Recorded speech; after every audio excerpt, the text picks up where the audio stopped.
ऐसे ही एक प्रेमी अपने डेरा जगमालवाड़ी में खीर की टोकनी भरकर ले आया घर से बनाकर और लाकर पूज्य मैनेजर साहब जी से कहने लगा कि बाबा जी आप इस खीर को संगत में और साधुओं में बंटवा दो।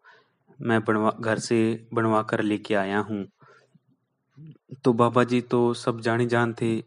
पूज्य मैनेजर साहब जी तो वो देख लेते थे, चीज को देखते ही पहचान जाते थे भी किस ख्याल से बनी है और इसके पीछे क्या भावना है, कौन इस बेईमान के ख्याल पूरे करेगा। बाबा जी मन में सोचने लगे। तो बाबा जी ने चलो टोकरी तो रख ली और बाबा जी ने मौका देखकर एक महात्मा जी को बुलाया।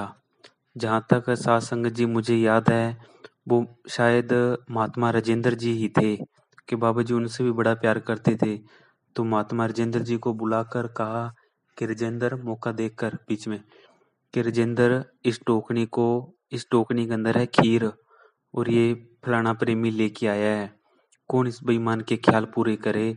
अगर ऐसे बाहर की चीजें खवाने लगे साधुओं को तो ये तो दूसरे दिन ही भाग जाएंगे, सबकी मत मारी जाएगी बाहर का खा खा कर। तो महात्मा राजेंद्र जी से कहने लगे कि राजेंद्र तू इस खीर को पीछे ले जा, कहीं खड्डे में दबा के आ और लंगर में आकर तुरंत दूसरी बनाकर वो साध संगत को बंटानी और साधुओं को बांटनी है। तो महात्मा राजेंद्र जी ने उनका हुक्म माना और पीछे जाकर खड्डे में वो खीर दबा दी। तो आकर दूसरी बनाई और फिर साध संगत को बंटवाई। तो पूज्य मने साहब जी इतना ख्याल रखते थे साधुओं का, बाहर का नहीं खाने देते थे बिल्कुल भी। कभी बाहर जाते तो साधुओं को टोकते कि भाई हिसाब से चलना, आपके कहीं मजबूरी में गुजारना भी पड़ता है पर जहाँ तक हो सके अपना हिसाब से। बहुत ख्याल रखते थे पूज्य मने साहब जी और बड़ा प्यार देते थे साधुओं को, डांटते थे भी थे और प्यार भी करते थे। कोई भी साधु घर जाने को तैयार नहीं था इतने, चाहे महाराज जी भूखे रखे, चाहे लड़े, चाहे कुछ भी करें, डेरा जाने छोड़ के जाने को कोई तैयार नहीं था। इतना मन वहां लगता था। तो पूज्य मनीष साहब जी बड़ा प्यार करते और महात्मा राजेंद्र जी को बड़ा प्यार देते। महात्मा राजेंद्र जी जब डेरे में रहने लगे तो इनको मिलाने वाले ऊपर अनामी में पूज्य मनीष साहब जी से मिलाने वाले महात्मा चंद जी थे।